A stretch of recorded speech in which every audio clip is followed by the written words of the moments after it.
You are now listening to the Building Her Dream podcast, where we have inspiring conversations with introverted women entrepreneurs who are building their dream lives and businesses on their own terms. Hosted by business operations strategist, author, and the founder of Building Her Dream, Shayla Burton. To learn more about this podcast and our magazine, visit www.buildingherdream.com. Hello, good morning, good afternoon, and good evening. Welcome to the Building Her Dream podcast. I'm your host, Shayla Burton, and I'm so excited to chat with today's guest. She is Becky Nieves, a virtual assistant from New Jersey. Hello, Becky. Welcome to the show. Thank you so much, Shayla, and everyone listening. I'm happy and nervous to be here. Yes, yes. Well, uh, I'm so excited to have this conversation and learn more about you. Um, I always like to start off with kind of the same question, and that is if you could wake up tomorrow and have your perfect dream life, what would that look like for you? Well, Shayla, the first thing that pops into my head is a hammock on a beach with a book. We are introverts, and I'm a book nerd too. First thing that pops into my head. Yeah, yeah, definitely. A lot of people say they want to be on the beach more, and I definitely agree with that as well. I would love to live near a beach. Would you still live in New Jersey? Yeah, I mean, I'm very fortunate that I'm only about 40 minutes away from the shore because in New Jersey, we say go down the shore rather than go to the beach. Right. So I've always told my husband we can never move more than 45 minutes away from the ocean. So that is my caveat right there. Yeah, yeah, absolutely. Very cool. Well, for those of us who may not be familiar with you, why don't you just tell us a little bit about yourself and the work that you do? So my work is very interesting because what is that phrase? Master of some, of not of all, or I always mix it up, but I dabble in a lot of things. Um, Mhm. my current incarnation is as a strategic virtual assistant for coaches, particularly mental health and fitness coaches. Why those particular niches? I have a bachelor's degree in psychology, and I recently lost about 85 pounds. So those right now are my two kind of passion projects. Neither were on my bingo card. Um, I am also a school board member, and I also sit on the board of directors of a rare disease nonprofit. Oh. All things that are not on the bingo card of an introvert. Yeah, yeah, absolutely. Well, first of all, congratulations on the weight loss. I'm like, let me get some tips because I need to lose some weight as well. But No, I hear that. Honestly, I have struggled with my weight my entire life, which, being an introvert does not help and makes you a target for some not nice people growing up, as you can imagine. So it was a struggle. And, a lot of people have very well-meaning advice. It's like, oh, eat this, exercise, do the things. I think what was important for me was the mental work that needed to come into the why one is so resistant to changing diet and routine. And that really helped me in able to maintain this weight loss for 2 years now. hmm cool. That's really awesome. Now, so we said you were a virtual assistant or a strategic virtual assistant. Some people have never really heard of the term virtual assistant. Like, what does that really mean? Well, in my case, I mean, there's definitely different virtual assistants for different things. We can manage a online business's social media, calendar, email management. I've done project management. I've launched CRMs and databases, basically taking care of those administrative tasks that a small business owner may not want to, or frees them up so they have the energy to do so. Mm. I like to partner with a business owner because it's not just about taking care of those kind of monotonous tasks that they might not want to do, but work with them in a way that they can grow their business organically. With a business owner, any business owner, their business is their baby, especially small business owners. So sometimes, just like, being a parent, you don't necessarily see the behaviors in your child that you may want to correct. And it might take some outside intervention to say, well, if you really want to grow, maybe you want to make this move or make that move. And I like to think that my mental health background really helps, these business owners, these coaches just really move it to the next level. Mhm. Yeah. What type of work do you like doing the most? So, virtual assistant, like you said, can do a lot of different things. Um, what parts of this role do you really enjoy? Surprisingly enough, it is the coaching of the small business owners when they're really stuck on, how should I implement this system or what do you think will happen if I make this move? It's nice to be that sounding board for that person. In my previous life, before I left the traditional workforce, I actually was a parolee case manager and I worked community mental health. So that was a lot of kind of coaching and program planning in that regard. So you always kind of fall back on your roots. And it's just something that I'm used to doing and helping people see that path forward. In my work in the nonprofit world, I did a lot of engagement with some of our newly diagnosed parents. Having had a child with the rare disease myself, I would frequently be called on to kind of help, the newly diagnosed parent move into that next phase of acceptance and hopefully advocacy as well. So it's a lot of finding your voice too. So, there's definitely those basic administrative things that get done in virtual assistants, but I'm more about authentic, real connections with people one to one because, I am an introvert. But Mhm. yes, just relationship building, being authentic, and helping that business owner be authentic too. Hmm. Okay. So I'm wondering, like, with your background, what made you decide to start your business as a virtual assistant? So, I left the workforce traditionally about 12 years ago. My daughter, was diagnosed with a rare condition. We had a lot of different therapists coming in and out of the home for early intervention, and I wanted to be there for her, during that part of the journey. And my husband said, well, we'll make it work with one income. And we did.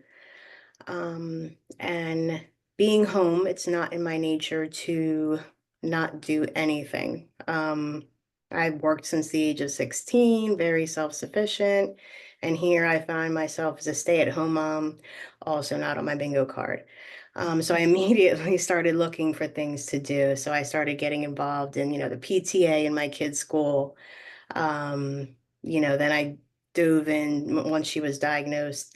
I called up the director of the nonprofit and I was like, I have a psychology degree and I have a new baby with this disease. Use me however you want. Famous last words, because I've done a little bit of everything for them, in the past 12 years. And I've enjoyed every minute of it. And it got to a point where my husband's like, all right, well, the kids are older. Do you want to go back to work? Not something that an introvert that's been home for 12 years wants to go back in the traditional workforce to do. Um, so I started looking around and I said, wait, all these things that I've been doing, as a volunteer, working in the schools and working with the nonprofit, I can transfer all those skills. Um, and it really became the same way I was able to lose the weight, to be an advocate. It's finding that why. So even though it was uncomfortable, even though putting myself out there, marketing, social media, the whole nine, that why is what drives everything I do. and it's generally my children or wanting to make the world, a better place. Because that need to serve never kind of left me. So stepped out of the comfort zone and, kind of took a leap of faith and started this. And I still don't know where it's going to go or, again, what I ultimately will be when I grow up, because I am still evolving and still doing things that are completely out of my zone of comfort. But I kind of look at it this way, even the scariest task, my percentage of making it through the next day is 100%. So I'm just going to keep on pushing. Yeah. And I'm really looking forward to seeing, your journey and seeing how your business evolves. I actually, I started my business 7 years ago, and I started off as a virtual assistant because I wanted to kind of step out of the corporate world and see what it was like to have my own business. And I heard about being a virtual assistant. And so I said, well, I can do that." So I started the business, and then it really being able to work with like different entrepreneurs and different industries, um, it really helped me discover like what my real skill set was and how I could help them in other areas, like what you said, you doing coaching for these businesses. And so, you started off as a virtual assistant, but you might, transition to being like a business coach or something like that. So that is pretty exciting because you could really do anything. Yeah, no, it's always so funny because everybody's like, "Wait, how old are you and how many different lives have you had?" And I'm like, "Yeah, I know." And it's funny, another thing that I did this year. So because I have a child with special needs and I got so involved in the schools, I ran to be on the school board, and politics and me. It was funny. People asked me for years, you should really run for the school board. And I was like, I'm very happy kind of behind the scenes, Yeah. um, just helping out where I can. I don't need to, be streamed on YouTube or anything like that. We've all seen the crazy school board meetings that have gone on. Um, and my husband always told me, he's like, do they know that when you're really a very comfortable person, how very honest you can be? And I was like, they do. But again, it got to a point too, again, with that why.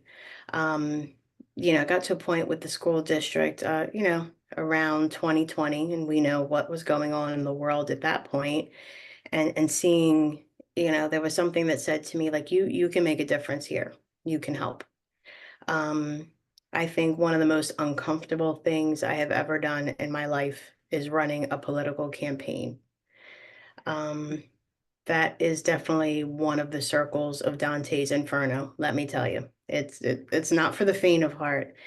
Yeah. Um, and it came to a point where I had to make a decision where I was going to run, whether I was going to run again or not. And again, I sat down and I really listened to what was in my heart. And, my heart said, your work is not done here. Mhm. So I'm preparing to yet again going into another political season Yeah. during a presidential election year, which brings a whole set of challenges when you're campaigning in this type of environment. And again, it's uncomfortable, but I always go back to the why I'm doing this. And there's a community of people who appreciate and support my efforts, and children who really need a voice. Children like me who, struggle with all types of different things and weight issues or socioeconomic issues or broken home issues, whatever the case may be. And they need advocates in the public education sector. And, yes, I have the nonprofit work and the virtual assistant world. And, there's just different portions of my life where my introvert limits are very consistently tested. So, Yeah, for sure. Well, congratulations to you on your this new political campaign that you're going on. I'm sure you're going to do amazing. But it is really awesome that you are also introverted, and so you're just showing us like we can do these things too. And so I'm wondering, like, when did you first realize that you were an introvert? from a very, very young age. I mean, the earliest memories I have, it's so stereotypical, but you're lining up on the playground and they're picking kids for the kickball team, and you're one of the last pick because nobody wants the quiet girl who never talks. You know what I mean? So, or the one who's always in the library reading where everybody else is, doing those types of things. So, um, and I was okay with being an introvert. Didn't bother me. I kind of wore it as a badge of honor, um, all throughout my school years, my college years, perfectly content with that. It wasn't until, we got our daughter's diagnosis and with a disease that's so rare, I had to become an advocate. There really was no choice. It's okay, Mhm. I need to demand the medical care and the answers that my child needs. I need to talk to people who maybe have a lot of letters after their name, but at the end of the day, I had to tell myself they put their pants on the same way I do. Um, Yeah. and it was really that advocacy and needing to be that type of parent that pushed me a little bit further, and then a little bit further still. So my tendency is always to revert back to my introvert roots. So if I do go out and let's say, talk at a school board meeting or host a conference or any of those other things that invariably will make me sweat, um, I will unplug for a few days and go back and read a book and recharge. So I've kind of embraced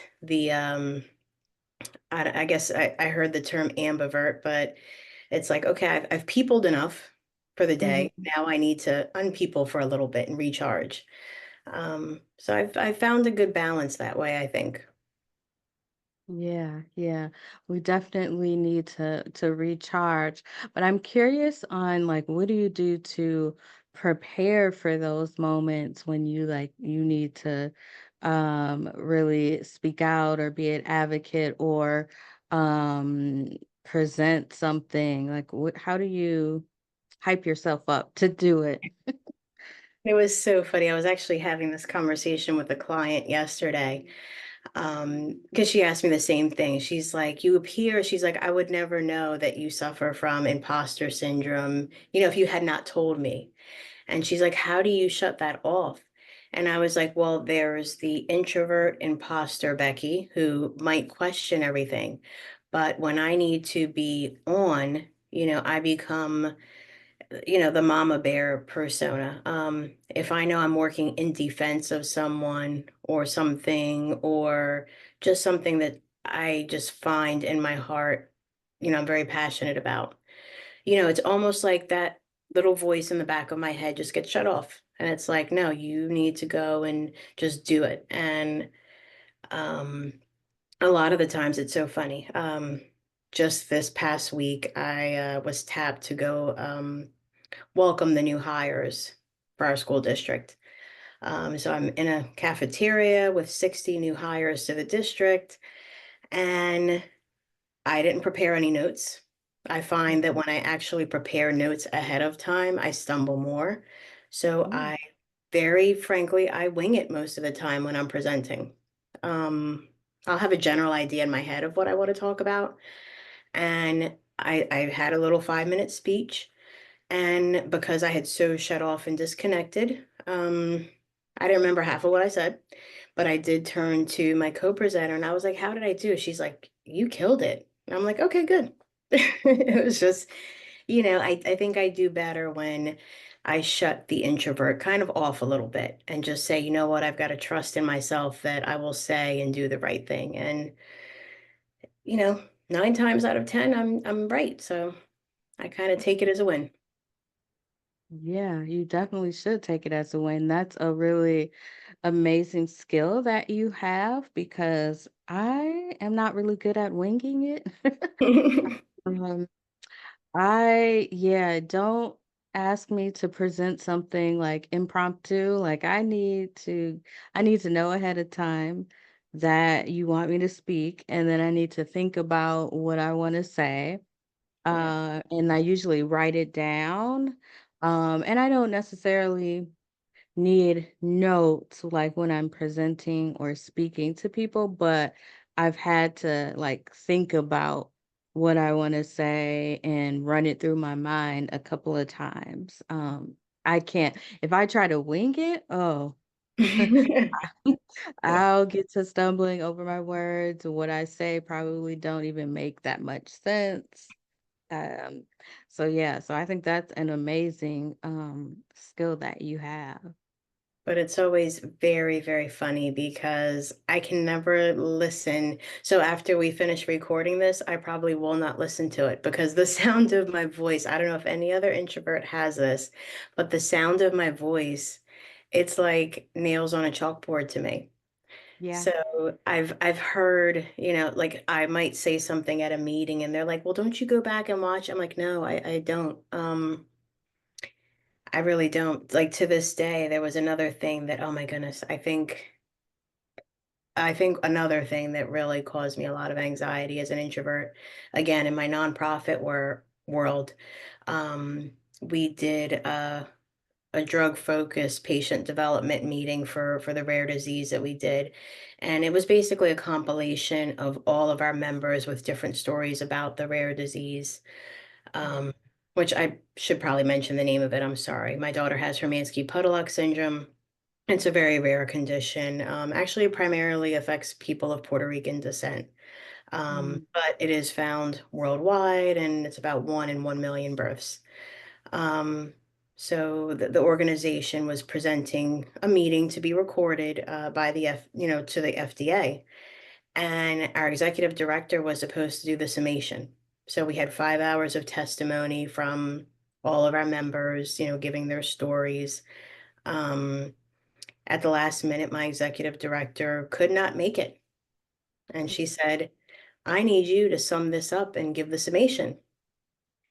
So I can you imagine the anxiety? Um, yeah.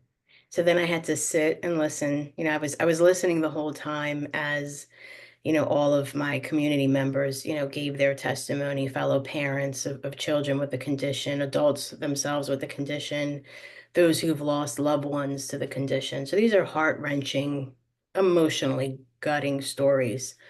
And again, my daughter has the condition. So at the end of all that heart wrench and string pulling and heart tugging, I had to deliver the last word that would go to the FDA. And I think I had to talk for about 25 minutes.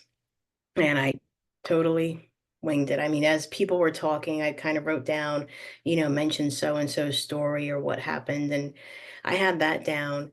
Um, my director was able to watch because we were streaming it live too, on top of that, being recorded.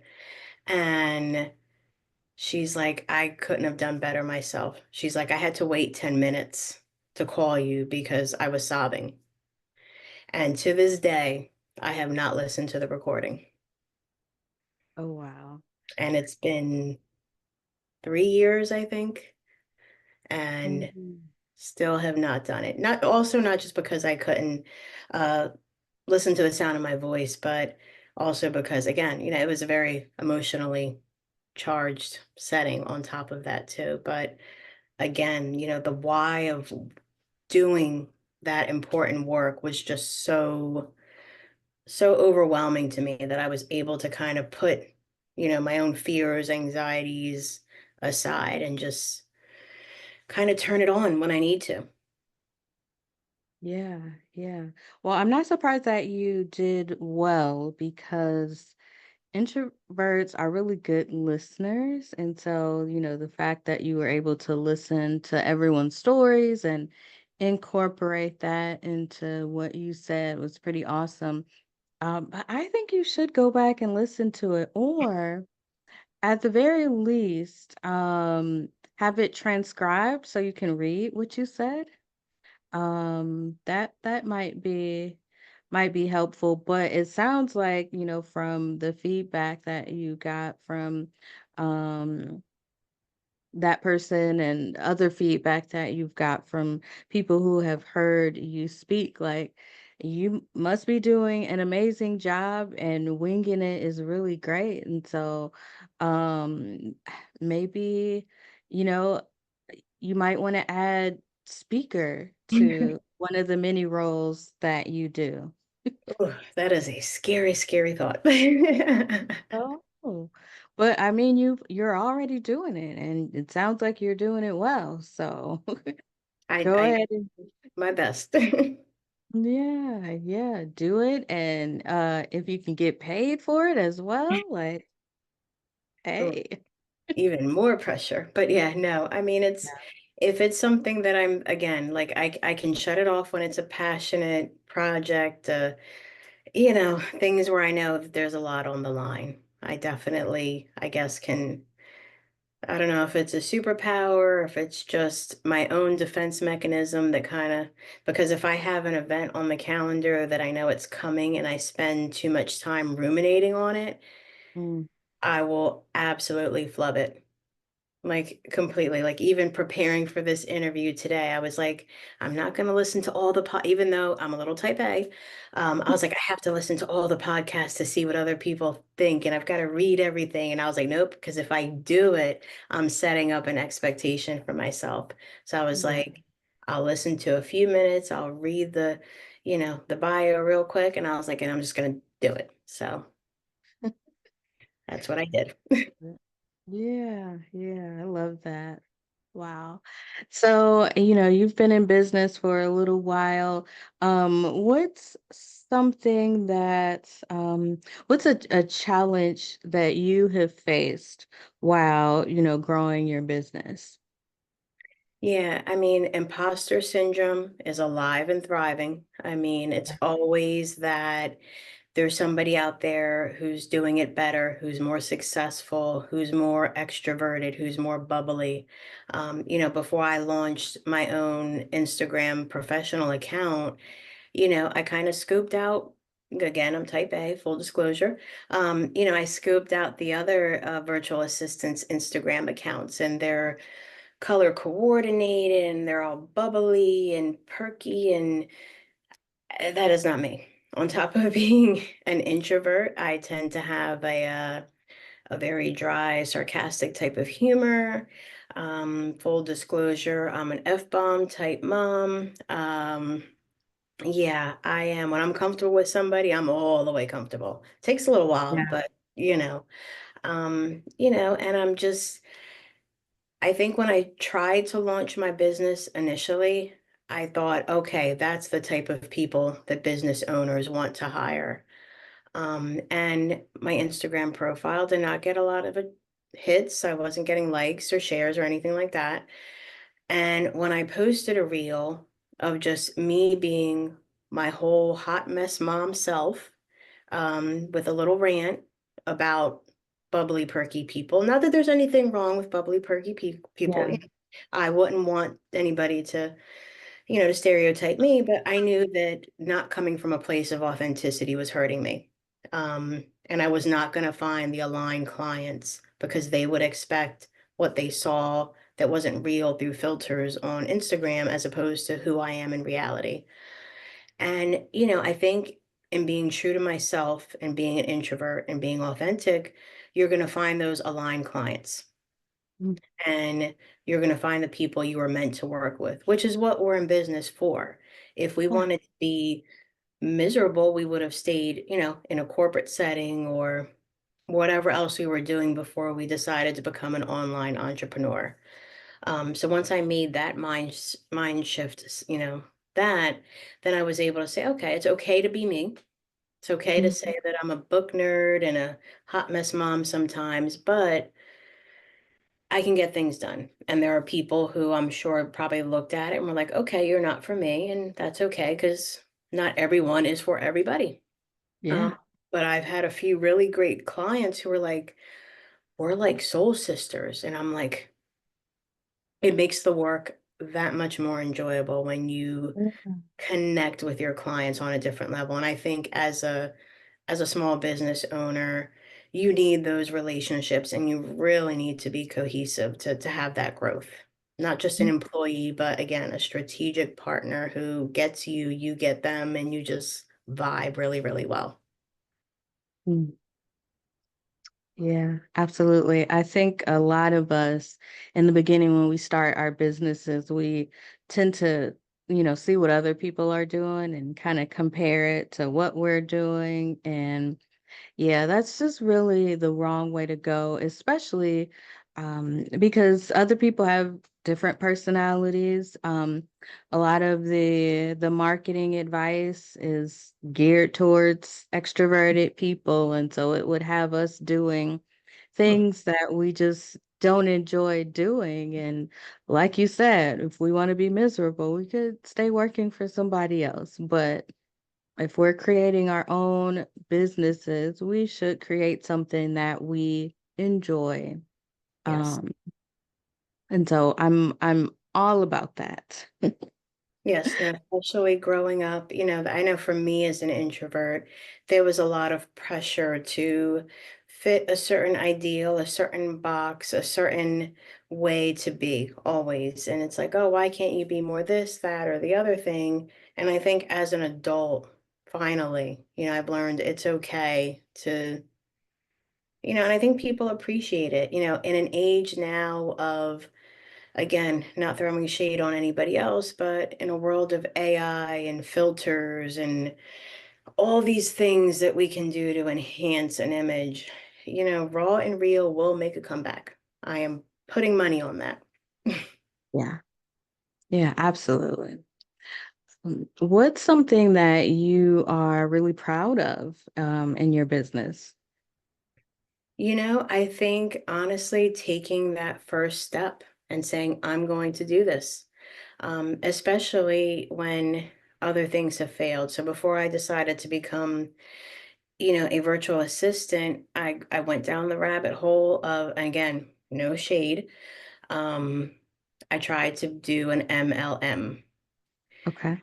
and that is again introvert hell for sure because you have to direct sales. I mean, you have to be, I know people who are very successful in direct sales. Um, That was not me. And it lasted all of 5 months, and I lost a lot of money. And, I felt like I didn't want to launch this business because, like, oh, here's Becky doing something else. And it took a lot for me to say, yeah, I tried that. It didn't work. And it's okay to fail, but I tried again. And in this incarnation of business Becky, this is going to work because direct sales Becky was not a real person. This Becky is the real deal. And I think, I've had a lot more positive reaction and success that way. Yeah, yeah.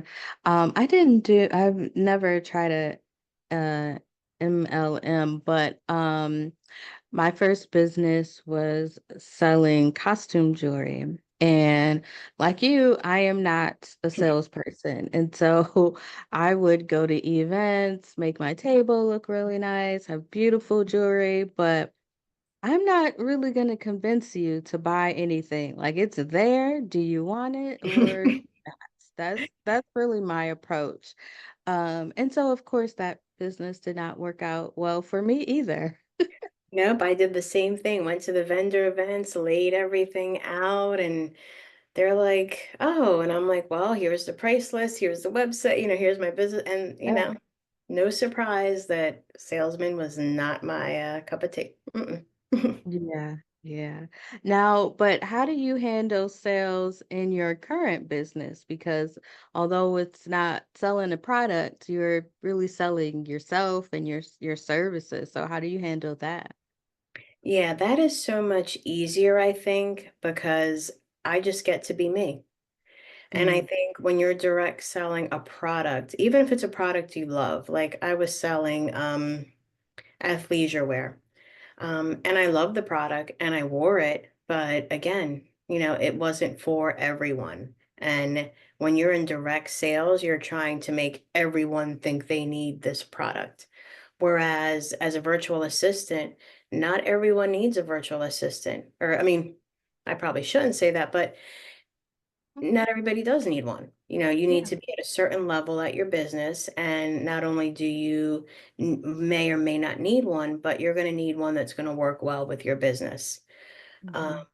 and for me, the way I've kind of changed my mindset is, again, I'm not for everyone, and I would rather lose a client that's not for me than end up in a business relationship with a partner that they're not happy with my services and I'm not happy working for them.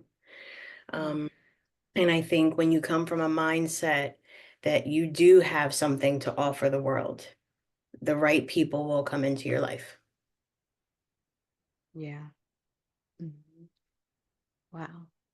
Well, Becky, it has been so great chatting with you. Likewise. Before we go, I wanted to give you an opportunity. If there's one last thing you want to share with our listeners, you can do that. Otherwise, you can just let us know where we can find you if we want to reach out to you. Absolutely. I mean, if I had anything to share with my fellow introverts or even my extroverts, authenticity, authenticity, authenticity. I think it's so freeing when you just get to be you in whatever version and however you show up. I do have a website. It's snowvirtualpros.com. My Instagram handle is also snowvirtualpros. There you will find all my hot mess mom reels and my small business tips. So come one and come all. Awesome. So, yeah, we'll check you out on your website and your social media. Again, Becky, thank you so much for joining me today. Thank you so much for this opportunity. You're welcome. And thank you to our audience for listening. This has been another episode of the Building Her Dream podcast. If you've enjoyed it, why don't you go ahead and subscribe, leave us a review, and stay up to date with what we're doing by visiting www.buildingherdream.com.